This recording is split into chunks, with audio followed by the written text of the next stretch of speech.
Thank you. Thank you, President Clinton, for your kind and generous words. It was an honor to serve in your administration, and we're all honored by your presence here today. And I have to note that over 20 years ago, when a conservative philosophy seemed dominant in our nation, you broke through and told us to still believe in a place called hope. Thank you, Mr. President.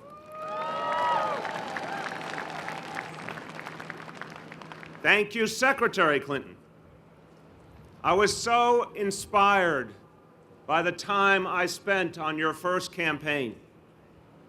Your groundbreaking commitment to nurturing our children and families manifested itself in a phrase that is now a part of our American culture and something we believe in deeply in this city. It takes a village. Thank you, Secretary. Thank you, Reverend Fred Lucas, Jr., Rabbi Joseph Potasnik, Monsignor Robert Romano, and Imam Askia Mohammed for your beautiful words of prayer. Thank you, Governor Cuomo. Working with you at HUD, I saw how big ideas can overcome big obstacles. And it will be my honor to serve shoulder to shoulder with you again. Thank you, Governor. Thank you, Mayor Bloomberg. Please, let's acknowledge the incredible commitment of our mayor.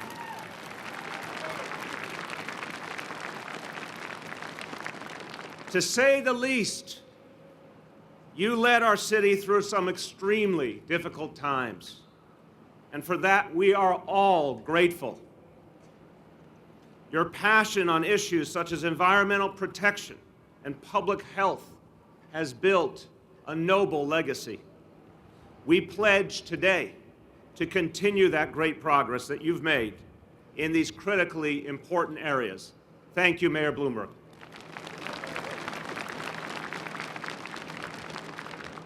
And thank you, Mayor Dinkins, for starting us on the road to a safer city, and for always uplifting our young people.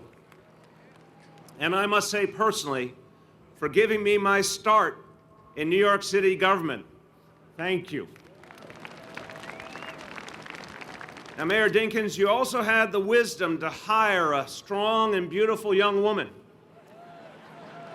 who walked up to me one day in City Hall and changed my life forever. Charlene?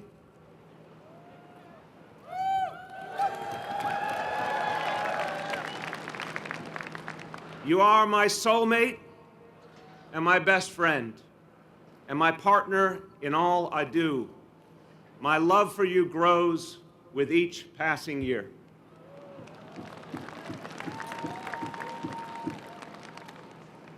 Chiara and Dante, I cannot put into words the joy and the pride you bring your mother and me every day. You're the best thing that's ever happened to us, and we love you so much.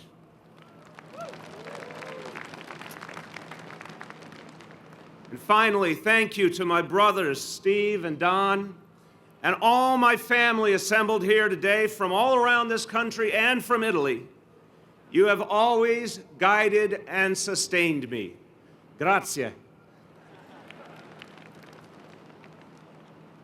Thank you, my fellow New Yorkers, my brothers and sisters, for joining Charlene, Chiara, Dante, and me on this chilly winter morning. And we thank you for your fortitude. De parte de Charlene, Chiara, Dante y yo, les extendio las gracias a ustedes, mis hermanas y hermanos neoyorquinos, por acompañarnos en este día tan especial. Gracias.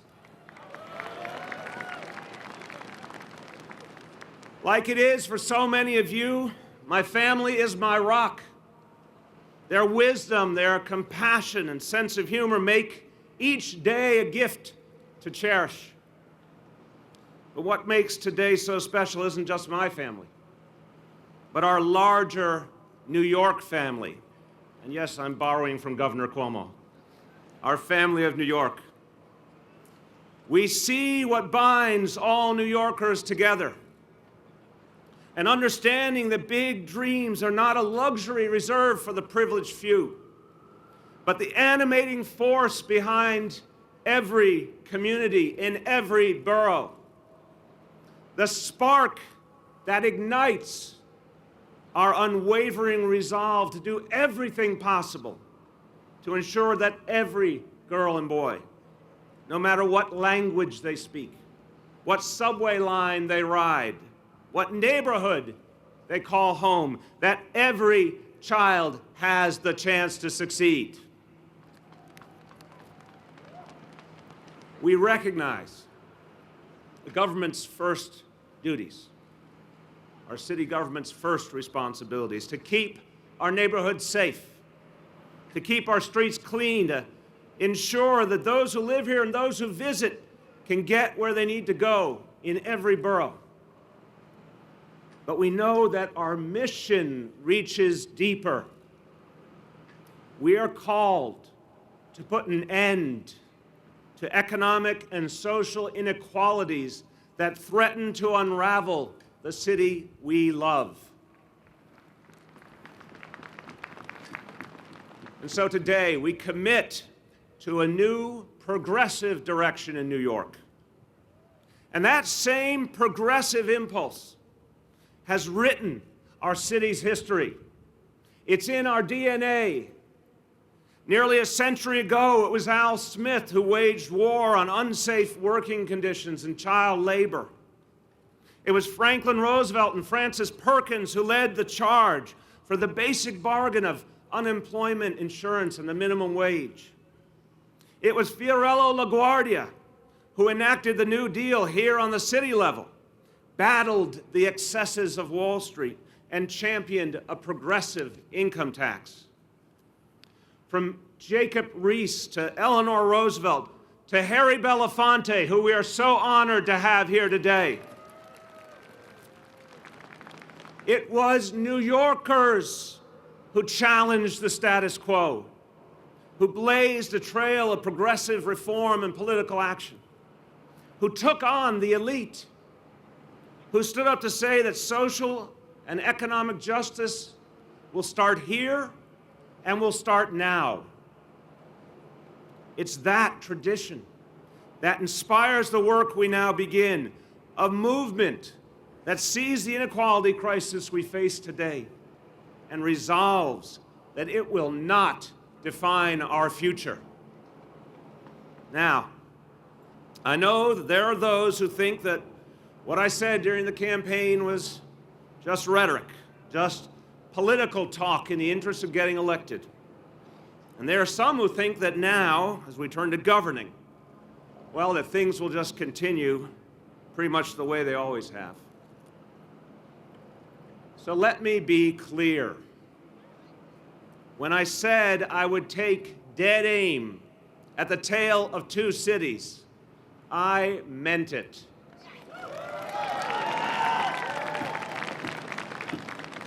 And we will do it. I will honor the faith and the trust you have placed in me, and we will give life to the hope of so many in our city. We will succeed as one city. And we know this won't be easy. It will require all that we can muster, and it won't be accomplished only by me. It will be accomplished by all of us. Those of us here today and millions of everyday New Yorkers in every corner of our city. You must continue to make your voices heard. You must be at the center of this debate, and our work begins now.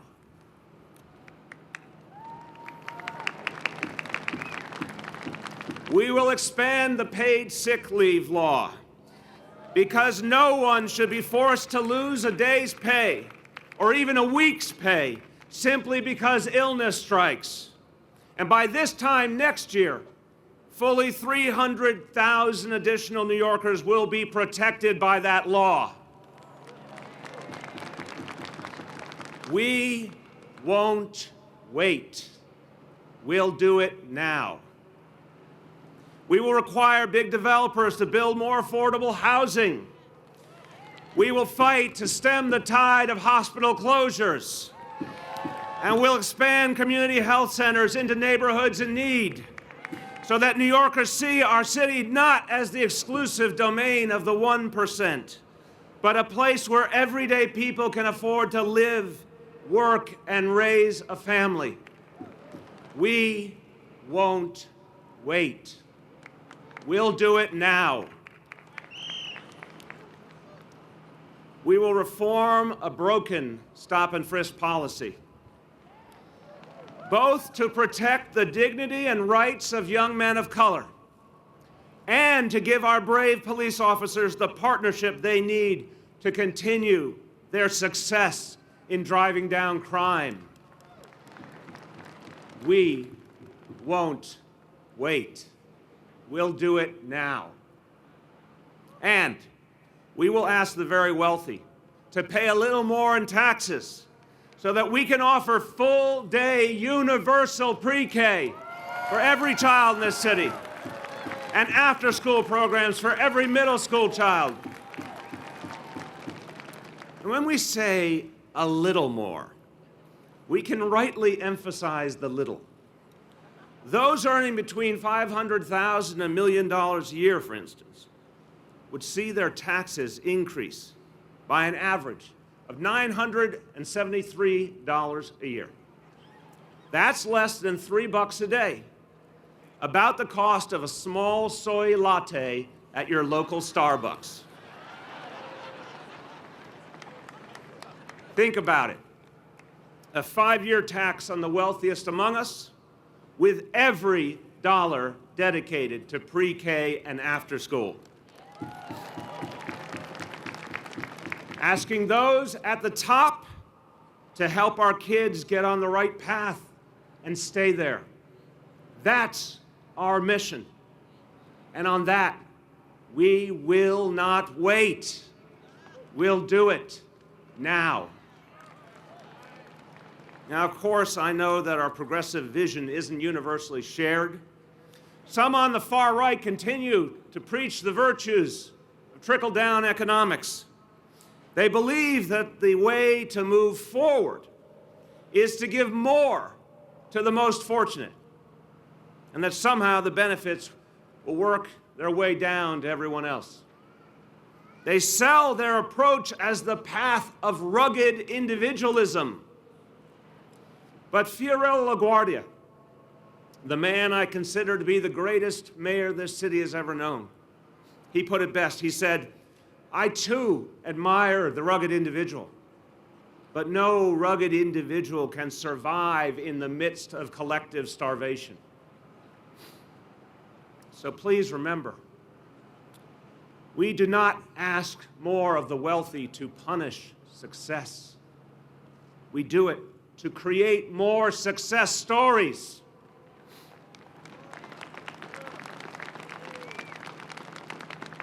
And we do it to honor a basic truth, that a strong economy is dependent on a thriving school system. We do it to give every kid a chance to get their education off on the right foot from the earliest age, which study after study has shown leads to greater economic success, healthier lives, and a better chance of breaking the cycle of poverty. We do it to give peace of mind to working parents who suffer the anxiety of not knowing whether their child is safe and supervised during those critical hours after the school day ends, but before the workday is done. And we do it because we know that we must invest in our city, in the future inventors and CEOs and teachers and scientists, so that our generation like every generation before us, can leave this city even stronger than we found it. Our beloved city is no stranger to big struggles and no stranger to overcoming them. New York has faced fiscal collapse and a crime epidemic, terrorist attacks, and natural disasters. But now, in our time, we face a different crisis, an inequality crisis. It's not often the stuff of banner headlines in our daily newspapers. It's a quiet crisis, but one no less pernicious than the ones that came before. Its urgency is read on the faces of our neighbors and their children as families struggle to make it against increasingly long odds. To tackle a challenge this daunting, we need a dramatic new approach, rebuilding our communities from the bottom up, from the neighborhoods up.